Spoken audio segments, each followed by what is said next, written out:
Today I'm going to talk with Kayson Brown. Kayson is the music director of the Lyceum Philharmonic and Music Festival in Utah, and Kayson and I go way back to our workshop days as young conductors.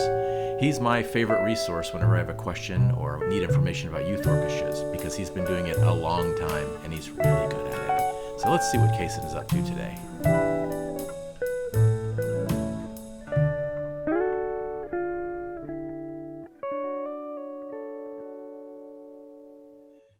Good morning, Kayson. How are you doing? Silas, it's been a minute. I'm doing great. It's been a long minute. In fact, if I tried to put a year on it, I'm not quite sure I could do that. But I know that we spoke about 18 months ago on the phone.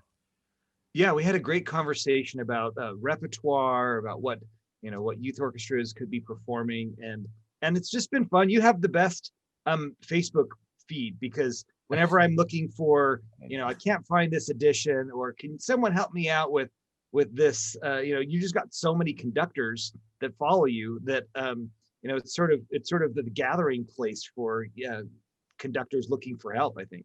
Oh, well, thank you. I consider that a compliment because I try to keep my Facebook pretty clean, apolitical, and not controversial.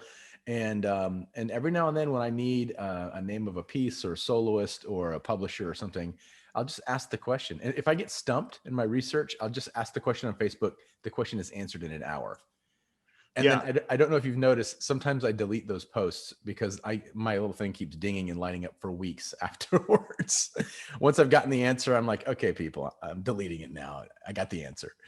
Yeah, no, I love it because I'll ask, well, who thinks, what are your 10 favorite, or who thinks this or that? And it's hard as a conductor, you don't really have a lot of other conductor friends in your, dinner table. My wife doesn't want to talk about Brahms at dinner, right? Like, so it's, right. We're sort of eagles, and there's one nest in every location, and it's such a pleasure to be able to get together with other ones. That's why I love this this Facebook Live thing that you've got going on, is because conductors don't really get to hang out with other conductors the way that a cellist or a violinist gets to hang out with other people who are, doing their same thing.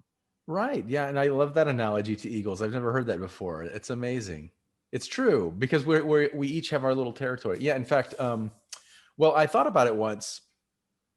I knew a couple of conductors that was married, and ultimately it didn't work out. And one of the reasons was they were competing for that. Like, how can two conductors live in the same town and work in the same town? Every town has one or two conductors in it working, and that's it. And then you have to go to another town. So but it's nice that we can gather here and that we have conferences sometimes and other places to talk, because I like talking to conductors. And yeah. Sort of. Depends on the conductor. Right. Well, also, and that's part of the reason I started this little coffee talk, so that I could socialize with more people around the world, have an excuse to call you up, for example. No, I want to say you're not that far away. You're in Utah, but now I live in Kansas, not Colorado. And so it's a little bit farther away, but otherwise we wouldn't meet for a coffee, maybe like for a long time. But here we are having coffee together. It's great. And well, I should ask, I'm having coffee. Are you having anything? So I'm having coffee's a sweeter Caucasian stepbrother, which is apple cider. Okay, good. I don't drink coffee. I'm Mormon. Never had coffee in coffee form. So, coffee in dessert form's okay. Coffee in ice cream form has its merits. But not a coffee drinker. Apple cider, or, a good, I don't know, water, soda. Well, I've never known you as a guy that needed a boost of energy. I've only, I think of you as being very enthusiastic and energetic. And so maybe a caffeine injection is not a thing you need. That's true. The students keep me very busy, and the fun thing about having a youth orchestra is they never get tired of you, right? They can't ever say, "Oh, well, you've already told us that story 17 times because we've been in the orchestra forever." And my conducting teacher, Corey Ketzianis, used to say, "You only have so many bullets in the gun." Okay. And that was his explanation of how, partly why professional conductors are in their posts for a decade, maybe, and then the orchestra removes them right? Gets rid of them, gets a new. But Right, fresh college conductors, youth orchestra conductors, you can have that job forever, forever, because before the orchestra can get tired of you, the orchestra gets rid of itself. Yeah, there's total turnover. Yeah. I'd never thought about that before, but I've been at my new university job only for a year and a half. I'm pretty sure they're sick of my stories already. No, that's a good sign. That means, yeah, that means that your stories are of sufficient dad humor quality. Yeah, probably. Yeah. I don't have, I think you know that I don't have kids. So because of that, I need an outlet for my dad jokes. Exactly. It doesn't mean that your humor won't age. Right. It just means that you have less practice of yelling at people. Yeah. So I know what orchestra you're talking about, but maybe people who are watching this don't know that you're talking about the Lyceum Philharmonic. And how long have you, and that's in Logan, Utah, I think. Am I saying it It's right? in so no, it's in American Fork, which is outside of Salt Lake. But I grew up Okay. in Logan. That's where I'm from. Oh, okay. Why did I think Logan? I must have seen it Well, on the because website I or don't know, something. that's where I'm from. But 'Cause- so when I graduated with my master's degree in conducting, my very first job right out of college was this conservatory that was trying to start. It's a one of these places where the kids, parents pay to send their child to get lessons, and they can get all the different lessons, and they had ensembles, and they wanted to start a youth orchestra. Um, and and they hired me, and I didn't. My wife was working. We were in the area. I wasn't thinking about a doctorate. I thought, great, let's do it. Let's see how it works. And it's just grown into this monster of a program that's become my full-time job. It sort of went from the part-time to all-consuming, um, and, and and so rewarding, right? We get to do things that I would never get to do probably at a university, um, and things that I'd love to do with professional orchestras one day. But in the meantime, I really get to change a lot of lives and meet the students at a pivotal point in their musical journey, and make a difference, hopefully. Well, clearly you love working with young people because you've done it for a long time now.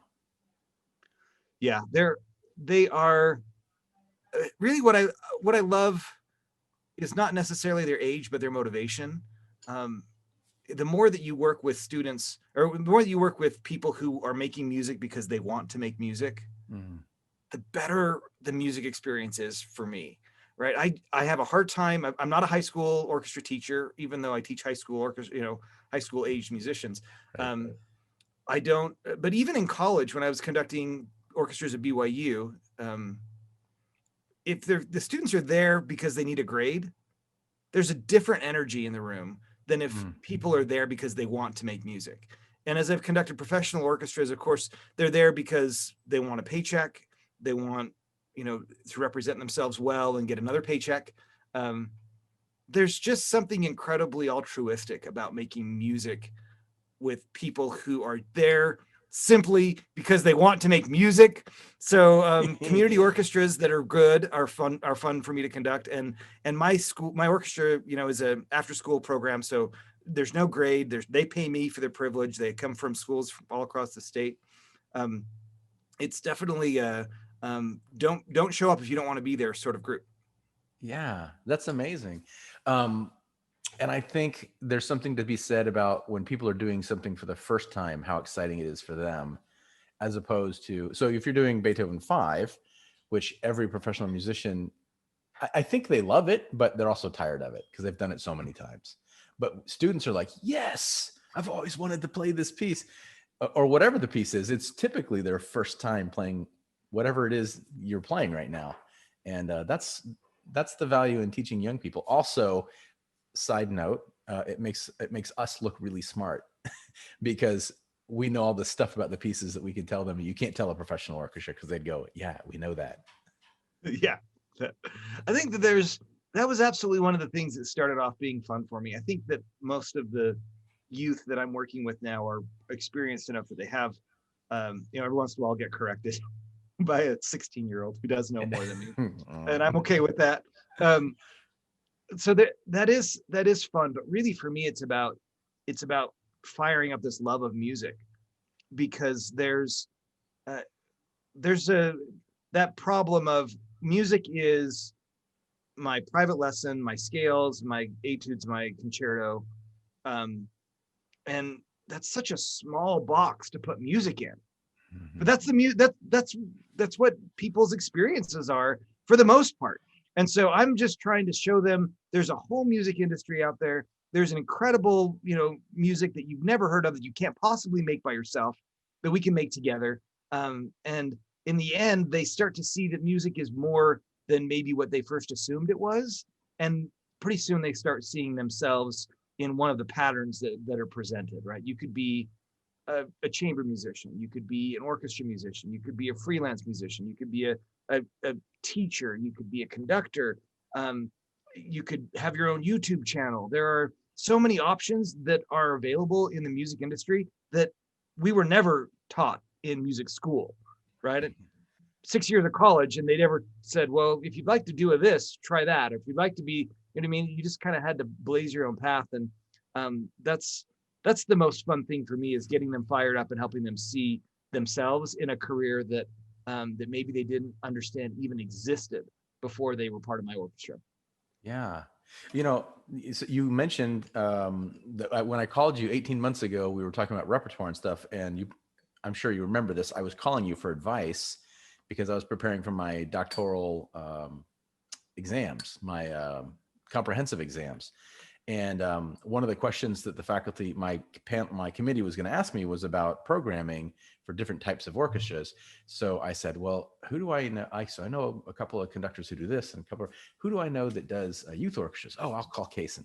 And so you gave me fantastic advice on repertoire. Thank you for that. But the other thing, the bonus, was that you talked passionately about changing kids' lives through music, and specifically, I think the way you said it was, maybe you should say it because you have better words, but you talked about making kids love music, and you're getting there right now. And I just, it was really inspiring. I probably use the analogy that if you want a young man to fall in love, introduce him to a pretty girl. That's all it takes most of the time, right? And if Sure.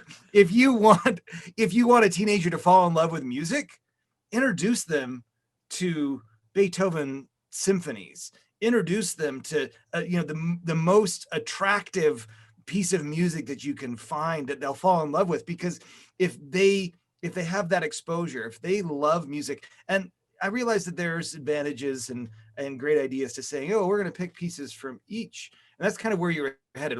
How should I introduce them to different periods, and what's too difficult and what's not too difficult? And I'm like, throw it all out the window, Silas. Doesn't matter. What matters is if they love music, right? So pick the piece that you think they're going to fall. If you don't love Dvorak's New World Symphony, then you shouldn't be in an orchestra, right? Like you just got to find those pieces that will cause them to fall in love with music. And once they fall in love with music, practicing technique, the broadening of scope, and that's going to take care of itself, because the relationship's there. Yeah, I love that, because maybe we overanalyze our programming a little bit. Now, talking about programming is the whole thing, because every conductor's got their own philosophy. But I have to program a concert right now. I recently was hired to do something in the spring, and so I'm trying to pick a good program. And my long list is like, instrumentation, does it fit what they have? Budget, okay, that's always a thing we think about. Do I have differing pieces from different periods? Am I representing conductors or composers rather who have been neglected historically? How about does the piece flow? What key are you? It's so many things. And I love this idea of like, forget it. Just choose. Dude, you have a list? Just choose beautiful music. What's your problem with the list? Yes. That's hilarious. Yeah. No, I don't have a list. I have a list of things that I've done that have been really, when you do a concert, you can tell what the musicians enjoy, right? So I'm programming for my musicians, not for my audience necessarily. And I want them, so I have a list of saying, gosh, we did the Grophy Grand Canyon suite, and it was a home run. Everybody loved it. Great, let's do it again. You know what I mean? You had to wait 4 years, but you find that there are certain pieces, you can do the Candide overture every single week, and people will love it. So I try not to repeat music too often that I love. And I also, after a dozen years or so of doing this, I want to expand my own, my own repertoire list. So I try not to repeat too often, but I, just do what feels great on the podium, and the audience will love it. If you're loving it, Silas, musicians will love it. Musicians love it. The audience loves it. That's so easy. It is. That's such easy programming philosophy, really.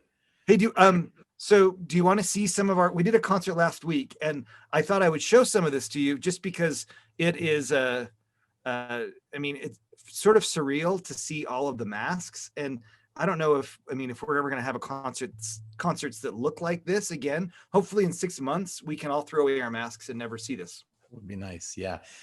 Sure. Do you want me, I know what you're going to show. Do you want to drop the name or can I? Oh yeah, you go ahead.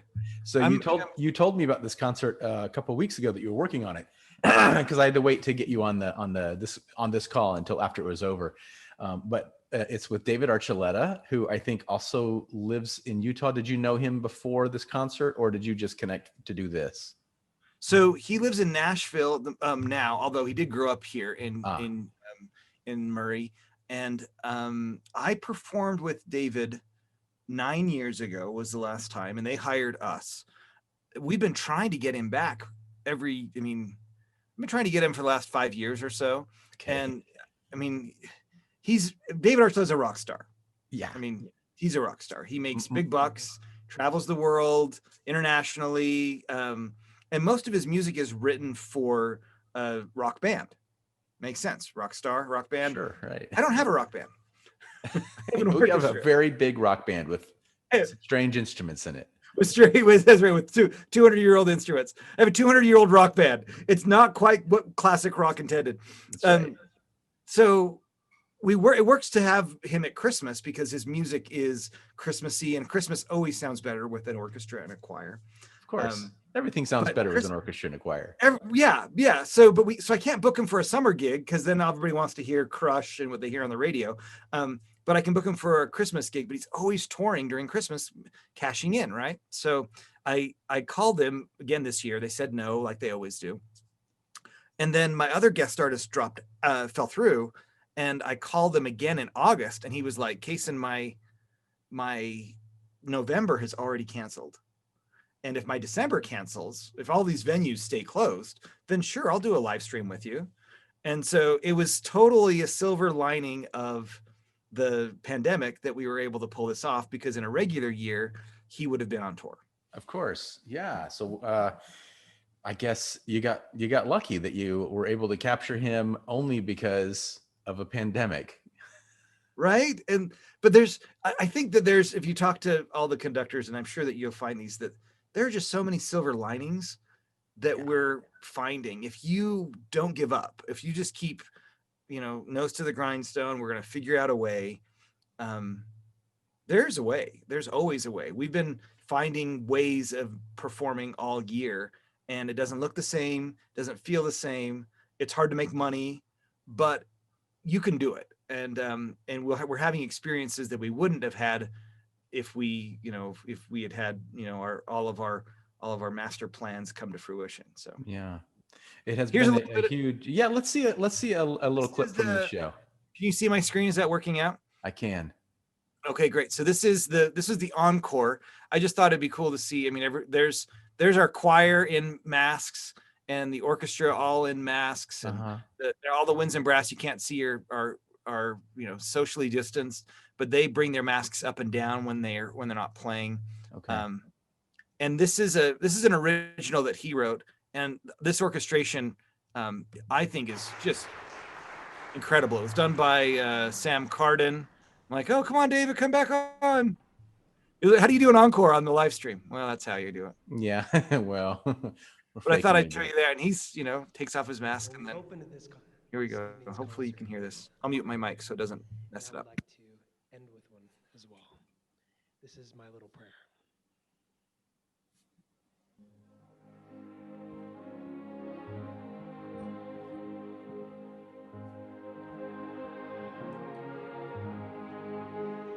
Heavenly Father, I for your eternal presence. I am learning to be patient, and that you are really there. Sometimes I am afraid, and I know that's lacking faith, but I'm beginning to understand that for me you have a plan.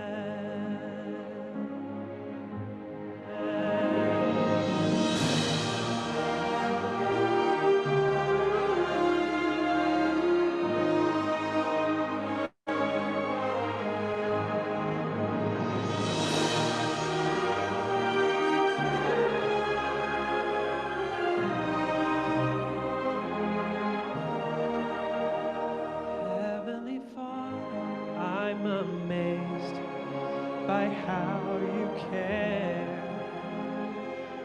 'cause you hear my little prayer.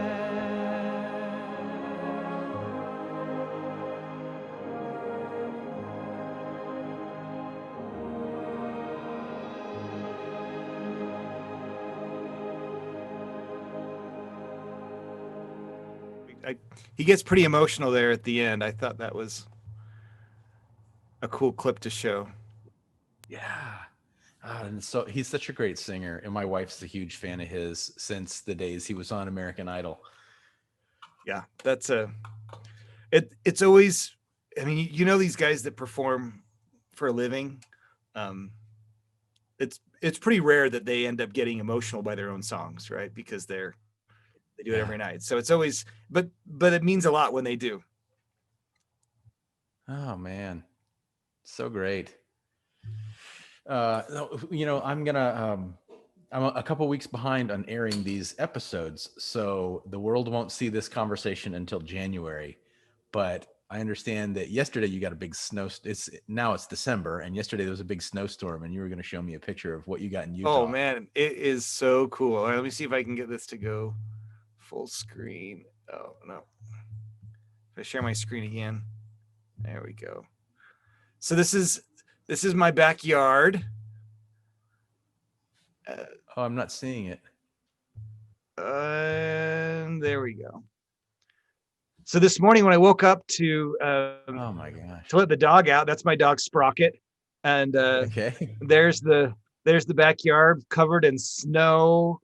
I probably had 3-4 inches today that needed to be snow blowed. We live in, I mean, I live right up next to the mountains, so this is sort of our pasture and the I neighbors. mean, look at this view. I'm blown away by your view. It's not Kansas, that's for sure. No, it's gorgeous. Yeah, no, that Well, Kansas has its charms too, but I mean, the mountains are just something majestic. yeah. Well, and you know, living in Colorado, right? I mean, but we're even closer. I mean, Denver's sort of the mountains, you can see them, but they're way out there, right? Yeah. Yeah. No, so this is our backyard. We had snow, and it was a gorgeous morning. So if you're ever out this way again, Silas, you have to come hang out. We have extra rooms downstairs. You and your wife are welcome to come, and we can do this. That's so nice of you. Thanks. We don't have any coffee, but I've got, you know, like I said, I've got coffee's a Caucasian sweet brother. All the apple cider you want to drink. Well, we can drink apple cider instead if we come visit you. I'd love to stop by, and I'd love to hear your orchestra in person. And thanks for having coffee with me. It was a nice visit.